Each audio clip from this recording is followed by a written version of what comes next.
talking about the neighbors anymore. We don't want to talk about the neighbors. We want to talk about our own house. And Oof. let's start the family Sure? conversation with, oh yeah, I'm sure. Let's start with, well, it depends on who daddy is. I don't even know who daddy is. Maybe that's the problem. It's daddy Sean Payton or it's daddy Russell Wilson. I don't know. Who's your daddy? I'm not sure. Let's start with Sean Payton. To me right now, pretty clear, at least to my eye, when you look at some statistics, the turnovers come to mind. We talked about the red zone efficiency offensively. We had 2 drives in the first half, both ended up in field goals, and that starts with me. 3 turnovers and a safety, I think, lead to 15 points.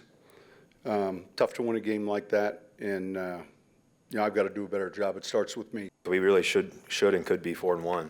But coulda, shoulda, woulda is not good enough. And the good thing about it, though, and the perspective of it all, is that as we continue to go throughout the season, it's a journey. And there's a lot of still a lot of good things ahead. We really believe that. I think that we showed a lot of energy today. We did a lot of good things, and I think we just can't hurt ourselves. That's the biggest thing. I think those 3-4 games that we've lost, we've hurt ourselves in some form or fashion. So the best thing that we can do is continue to learn, continue to get better, and stay focused on what's next, and that's going on the road.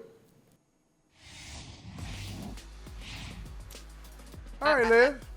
I'm speechless. What's up? I'm speechless. Hey, look, first of all, Let me tell you something. Here's the thing. Go ahead. While I appreciate Russ's ability to look at the bright side of things in his life as a husband, as a friend, as a father, I don't want to hear it as a quarterback and as a coach when we gave up 3 first-round picks, 3 second-round picks, 1 fifth-round pick. Russ is getting $165 million guaranteed. Sean Payton got $100 million. This is all of those things given up for just 6 wins in their last 22 games. This is not the numbers. So I appreciate the positivity. I appreciate it's all about the journey. Screw that. It is no longer about the journey. This is a large amount of wasted potential here by this Broncos team. And what I don't appreciate is it's hard for me because I think that Russ knows that a quarterback is the leader of the team. So if he gets negative, if he starts to lose faith, then so does the rest of the team, but they've already lost it. There is so much of a lack of effort on this football field by his teammates, and Russ has had a pretty great season despite a 1-4 record for this Broncos team. So it's hard for me because I think that Russ becomes the fall guy, and really he's doing his job. He's playing an exceptionally a good game as a quarterback. He absolutely is. Look at Russell's numbers. Look at Russell's numbers. I'm looking at the numbers. I look at the numbers. What's wrong with them? What's wrong with them? I'll tell you what's wrong with them. I'll tell you what's wrong with that.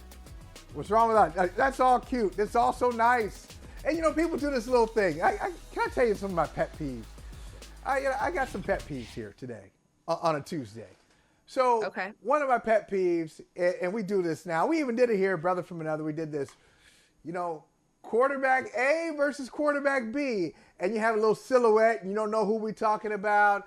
And hey, this guy has this completion percentage and these touchdowns and these interceptions versus this guy with these numbers. And then we have the reveal.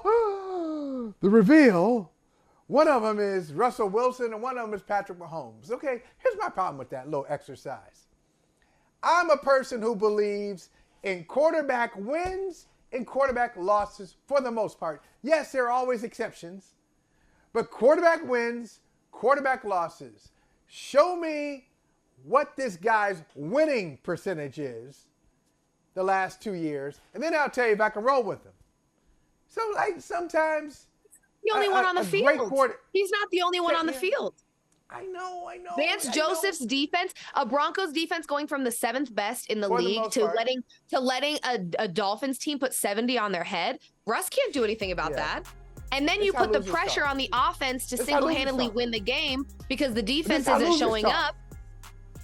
You're right. I'm a big fat loser. But the problem is you got to look at the whole picture. And right now, to me, when I look at this whole picture called the Broncos, Russ is not my concern. He's not.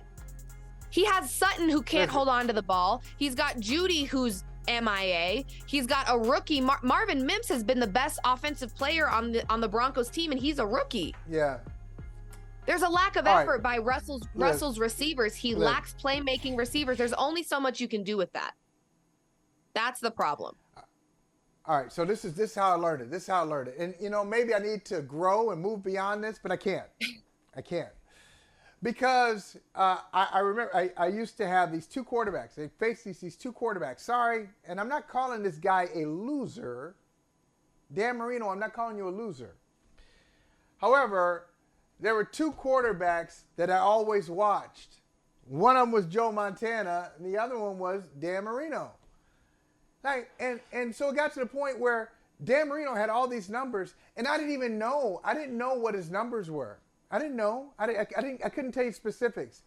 He set the record for yards in the season. He over 5,000 yards. He's the first one to do that, and 48 touchdowns. The first one to do that. I didn't know what Joe Montana's numbers were. I just knew Joe Montana he's got it done when he needed to. I didn't know what the specific numbers were. He just got it done when he needed to. And so that's the way I look at quarterbacking. I don't care how many touchdowns you throw in the season. Do you get it done? Do things happen for you when you need to get it done?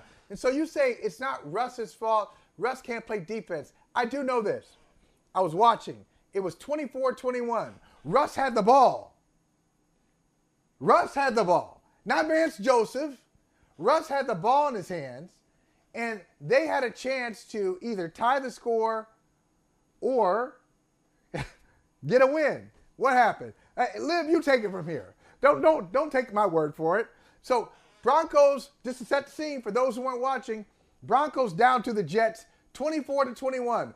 Russell Wilson, not Vance Joseph, has the ball in his hand. Hey, Liv, what happened? What happened? Here it is. Tell us what happened. I don't need to. Okay, there it is. For those who are not watching on Peacock TV, listening on Sirius XM Channel 85.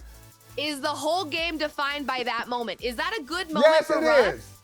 No, Damn it's right. not. It is. No, you know why? It's not. Because of what you said. There were plenty of times that in the red zone, Sean Payton did not have Russell. There was no call for him to throw the ball. They kept trying it. It wasn't working. To me, that's a play calling issue. That's not Russell Wilson. Oh. That's not a Russell Wilson issue. What? If he is doing the play that he is being told to do and it's not working, that's a coaching problem. You sound like somebody who we're going to talk That's to a in coaching 3 or 4 problem. minutes.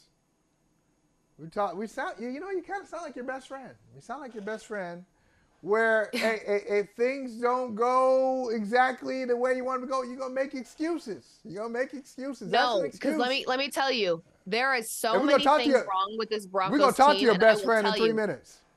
That's fine. And I'm ready to roast her team just like she's ready to roast mine. And we're going to go back and forth. But let me tell you something. I am not a naive Broncos fan. I can look at this team and say it is an absolute mess. There are so many things that need to be fixed. But, okay, let me ask you this.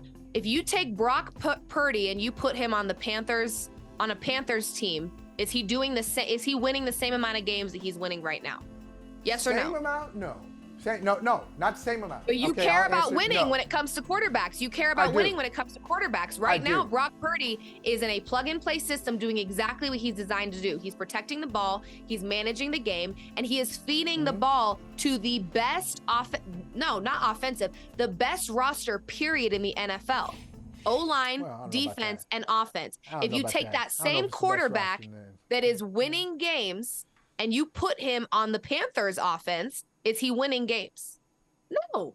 Is he winning any games? That doesn't reflect what Brock Purdy He's is or winning isn't doing right now with the 49ers. He's winning some games. He's not winning the same amount, but he's going to win some games.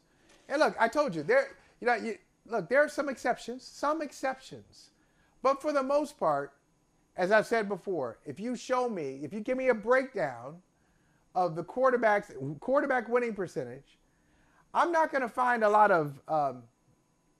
I'm not going to draft a lot of guys from the 20 games under 500 list, okay? I'm not going to. And I'm not going to look at a lot of frauds who are 20 games over 500. I may find one or two who are down there. Oh, you shouldn't be down there with the lose. Let me get you out of there. And then with the winners, I'm not going to say look at some people and be like, oh, you shouldn't be in the winning category. Get down there with the losers. I might find a few. But for the most part, but don't you think a good people are slotted coach properly? Don't you think a good coach in the NFL could take a quarterback under 500 wins and turn them into an over 500 wins quarterback? Don't you think a good coach could do that?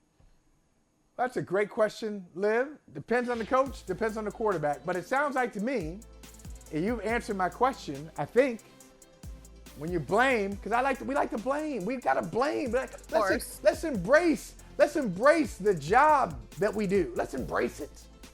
It's so much fun. We got to blame somebody.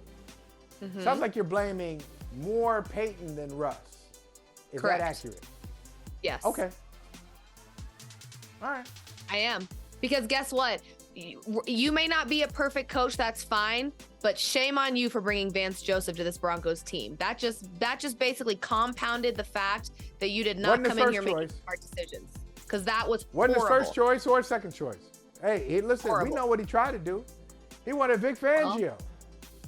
Hey, and first of all, he wanted the previous D coordinator who left, so he wanted to keep him. Then if you couldn't keep him, he wanted Vic Fangio. Fangio goes to Miami, and he's like, all right, well, I guess I got to roll with Vance, who was bad last year too, with the Cardinals. Very. Listen, I'd love to say I feel sorry for you, but I don't. You shouldn't. No. Listen, I can't have it all. My Broncos. Nuggets won the championship, so I can't have it all. This And is we'll a talk about slice of them later, humble too. pie. We got some And Colorado. we sure We have a Colorado block coming up later in the show. We do. But right now, we're both gonna have some fun because That's Ashley right. Nicole Moss is coming on, and if I'm not mistaken, I think she should be wearing a Dak Prescott jersey, right? Uh-oh. I haven't seen her today. She's supposed to have a Dak Prescott jersey on.